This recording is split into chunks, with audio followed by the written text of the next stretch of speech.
युद्ध को कभी अच्छा नहीं माना जाता है, लेकिन कभी ताकत दिखाने के लिए तो कभी सत्ता कब्जाने के लिए युद्ध होते रहते हैं। संघर्ष चाहे कैसा भी हो, इसका सबसे ज्यादा खामियाजा महिलाओं को ही भुगतना पड़ता है। ऐसा ही नहीं, नर्क से भी बदतर जिंदगी जीने को मजबूर हो जाती हैं ये महिलाएं।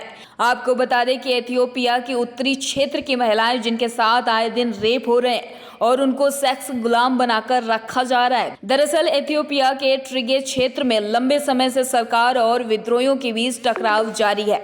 इस संघर्ष में एथियोपिया के सेना पर सैकड़ों महिलाओं और लड़कियों से रेप करने का सनसनीखेज आरोप लगा है। इसका खुलासा एमनेस्टी इंटरनेशनल के एक रिपोर्ट में हुआ है। आपको बता दें कि एमनेस्टी इंटरनेशनल की नई रिपोर्ट के अनुसार एथियोपिया में सेना ट्रिगे के साथ संघर्ष में महिलाओं के साथ बलात्कार और बुरा बर्ताव कर रहे हैं। एथियोपिया के उत्तरी क्षेत्र में रेप के बढ़ते मामलों की गहराई से जांच पड़ताल की जा रही है।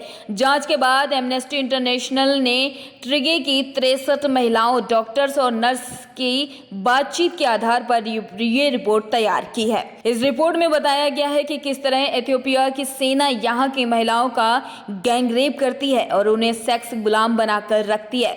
इन महिलाओं को तरह तरह से प्रताड़ित किया जाता है। ट्रिगे पीपल्स लिबरेशन फ्रंट यानी कि TPLF बल के खिलाफ लड़ रहे इरिट्रिया में सैनिकों और फानो नाम के एक अमराहान मिलिशिया ग्रुप्स ने इस क्षेत्र में कई तरह के प्रतिबंध भी लगाए हैं।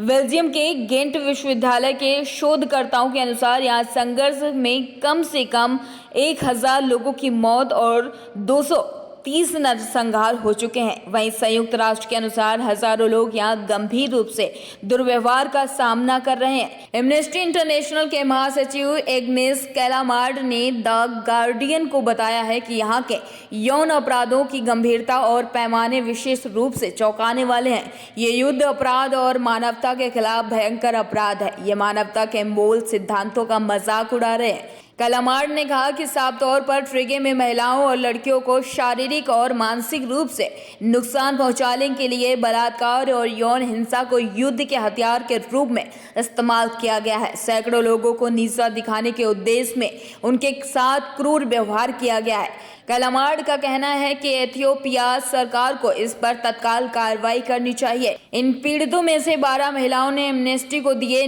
अपने इंटरव्यू में बताया कि सेना ने उनके साथ बच्चों और परिवार के सदस्यों के सामने ही उनके साथ रेप किया है। उनमें से 5 महिलाएं उस समय प्रेग्नेंट भी थीं।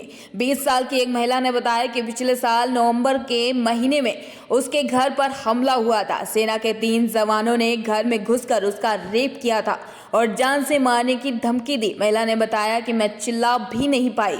उन्होंने मुझे इशारा किया कि शोर मत करो, नहीं तो तुम्हें मार डाला जाएगा। फिर एक के बाद एक कर उन्होंने मेरा रेप किया। उस समय मैं 4 महीने की प्रेग्नेंट भी थी। मुझे नहीं पता कि उन्होंने ये महसूस किया या नहीं कि मैं प्रेग्नेंट भी हूँ। उन्हें तो शायद इस बात का भी एहसास नहीं हो रहा था कि मैं एक इंसान हूँ। 35 साल की 2 बच्चों की मां ने बताया कि पिछले साल नवंबर में इरिट्रिया के सैनिकों ने मेरे और 4 अन्य महिलाओं के साथ रेप किया है। 3 सैनिकों ने मेरे बच्चों के सामने ही मेरा रेप किया। हमारे साथ 8 महीने की एक प्रेग्नेंट महिला भी थी। उन्होंने उसे भी नहीं बख्शा। उन्होंने महिला का रेप किया और पुरुषों को मार डाला। टाइग्रे की एक नन ने द गार्डियन को बताया कि सुरक्षा बल यहाँ के महिलाओं का लगभग हर दिन रेप करते हैं। उन्होंने कहा कि यहाँ 8 साल की लड़कियों से लेकर 72 साल के बुजुर्ग महिलाओं तक के रेप किए जाते हैं। यहाँ व्यापक तौर पर फैला हुआ है और हजारों की संख्या में इसे देखा भी जा सकता है। ये रेप लोगों, परिवारों, पतियों और किसी के भी सामने होता है। इसके पैर और हाथ भी काट दिए जाते हैं। TPLF और एथियोपिया सैन्य बल के बीच चल रहे इस युद्ध में न सिर्फ लोगों की जानें गई हैं और महिलाओं का उत्पीड़न भी हुआ है, बल्कि इस संघर्ष ने भूखमरी को भी जन्म दिया है। इसकी वजह से यहाँ के 40,000 से अधिक लोग अकाल की स्थिति का सामना कर रहे हैं। वहीं करीब 70,000 लोग जान बचाने के लिए पड़ोसी देश सूडान भाग चुके हैं। ट्रिगे में संघर्ष की शुरुआत नवंबर साल 2020 में हुई थी, जब प्रधानमंत्री अभी अहमद ने इस प्रांत की सत्तारूढ़ पार्टी TPLF को हटाने के लिए एक आक्रामक अभियान छेड़ दिया था। TPLF के लड़ाकों ने संघीय सैन्य ठिकानों पर कब्जा कर लिया था। ट्रिगे में शुरू हुई इस संघर्ष के साथ ही वहां के लोगों के सपनों पर पानी फिर गया। आपको बता दें कि इथियोपिया अफ्रीका के सींग में स्थित एक स्थल रुद्ध देश है, जो सरकारी तौर पर इथियोपिया संघीय लोकतांत्रिक गणराज्य के रूप में जाना जाता है।